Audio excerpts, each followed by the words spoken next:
let us look at what we call viruses.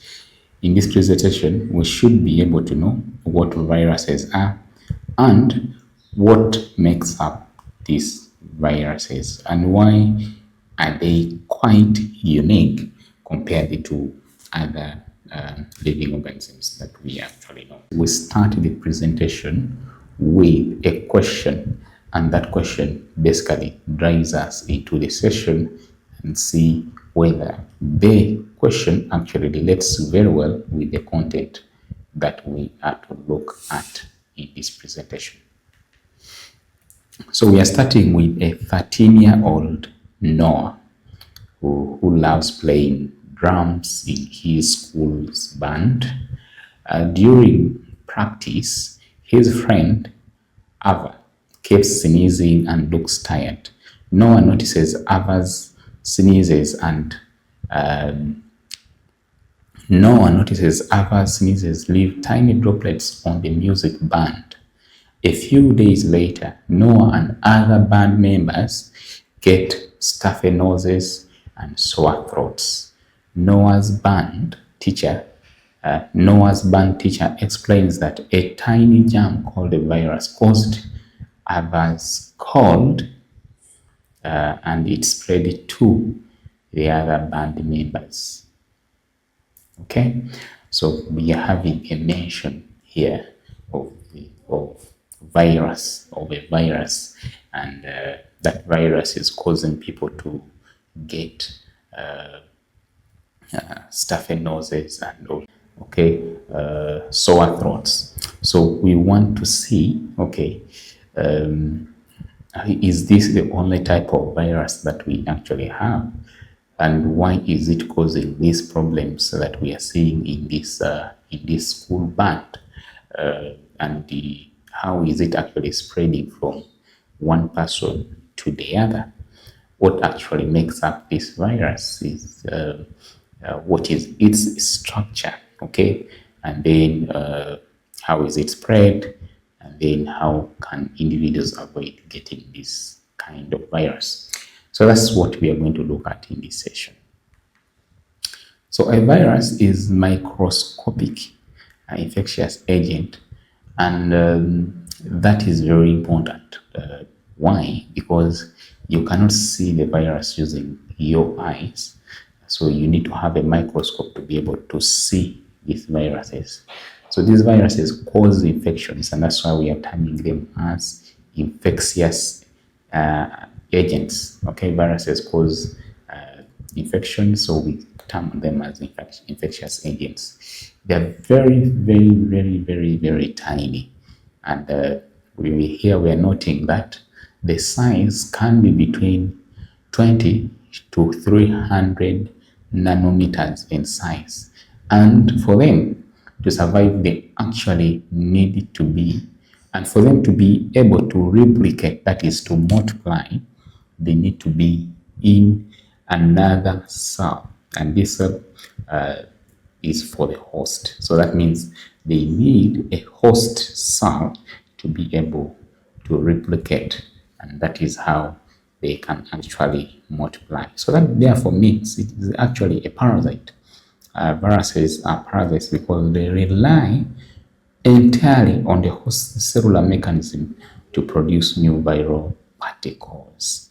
So here we are using some terms, and perhaps deliberately, because viruses are not typically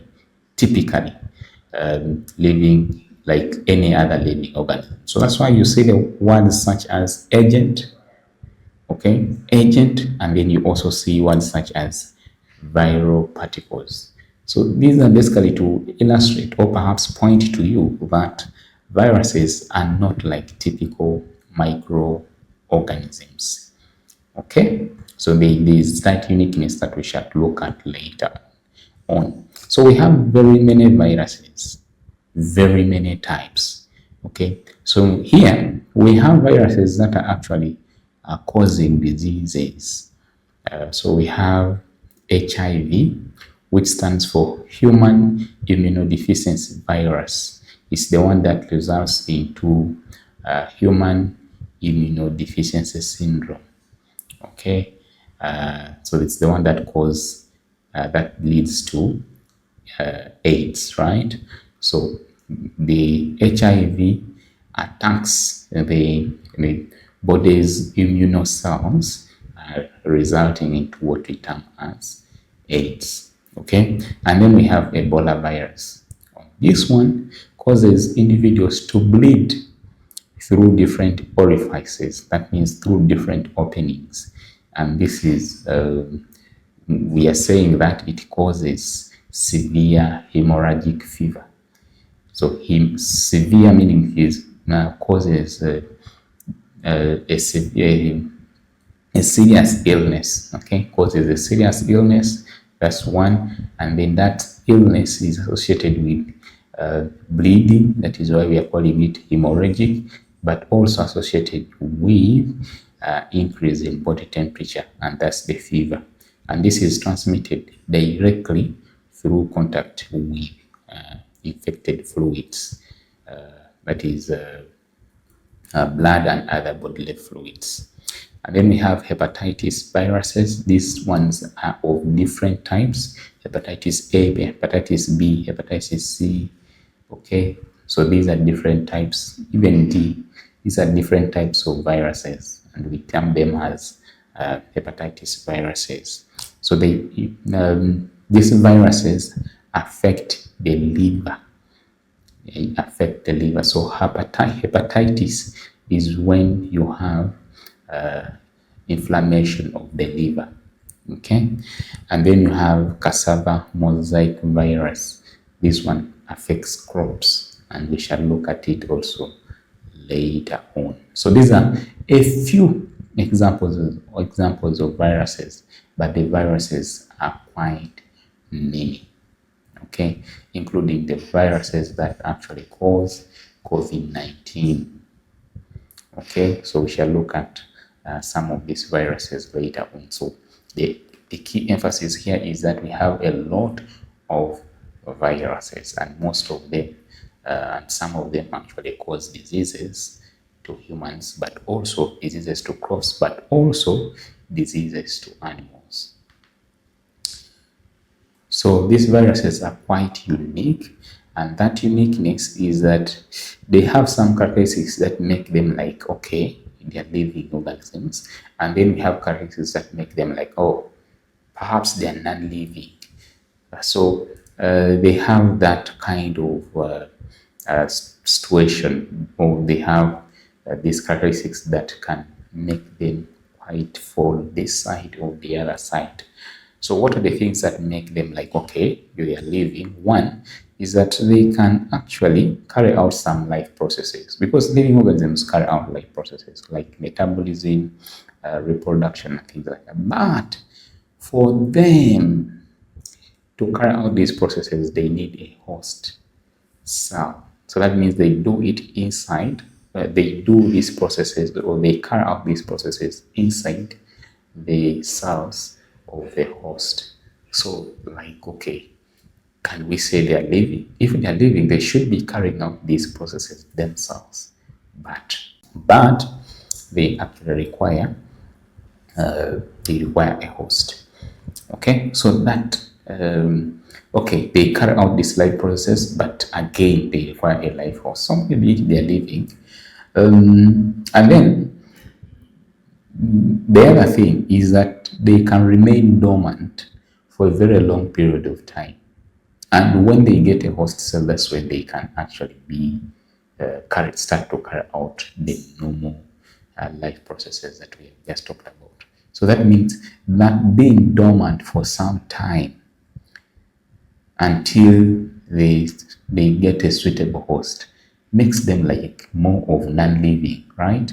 So that is the uniqueness of viruses from other living organisms. So if you want to study these viruses, you become a virologist. So the study of viruses is what we term as virology.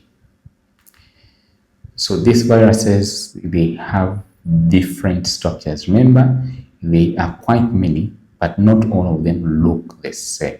So the description that we are going to look at about these viruses is a general description that typically viruses should look like this, but not every virus will actually look the same.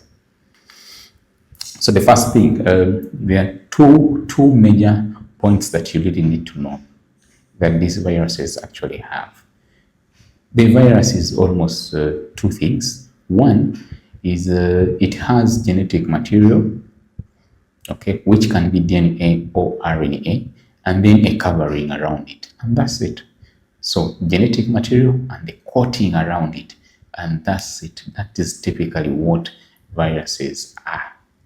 Okay, so what is this covering around it? The covering around it is what we are terming as the capsid. Okay, and then what is inside, which is the genetic material, is the nucleic acid, which can be RNA or DNA. And then on the surface, there can be some structures. Here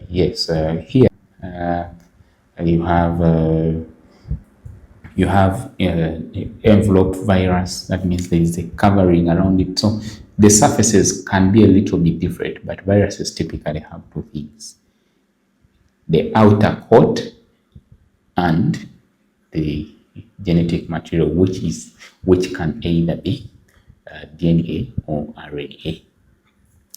Okay, so what does the DNA do? The DNA or RNA carries the genetic information for the virus, or we can say it carries the instruction for the virus.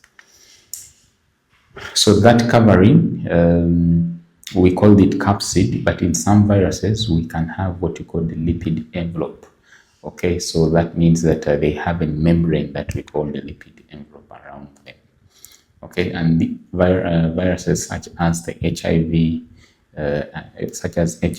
and also influenza, they have this. And this outer covering is very important for them to be able to enter the host cell.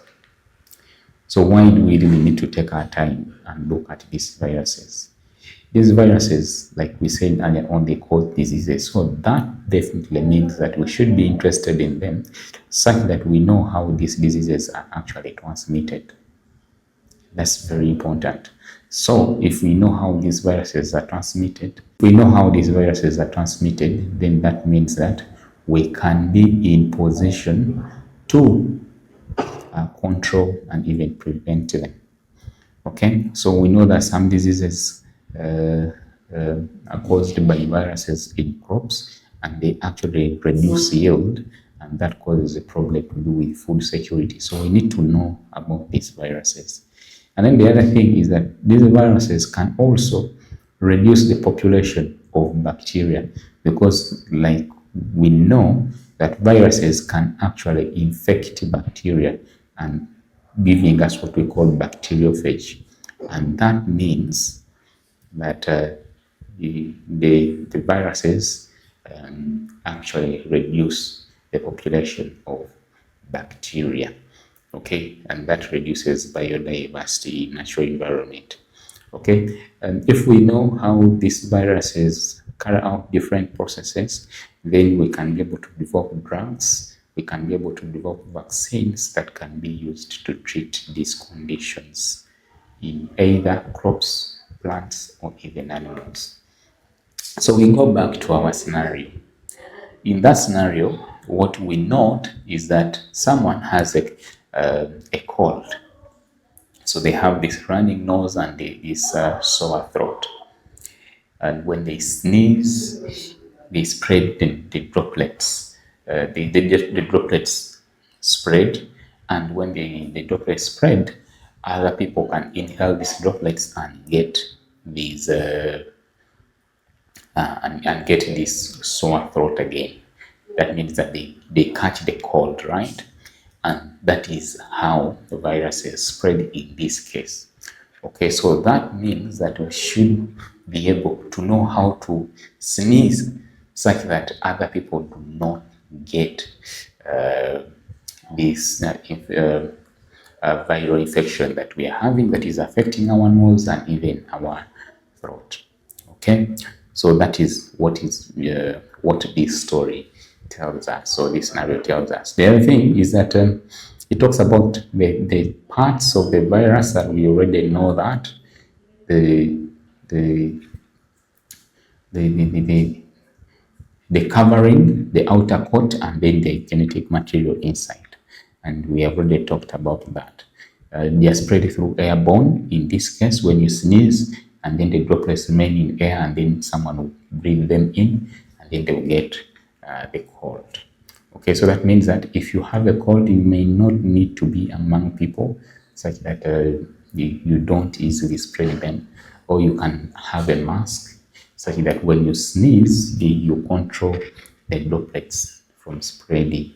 Okay, but also you need to know the right approach when you are coughing or sneezing.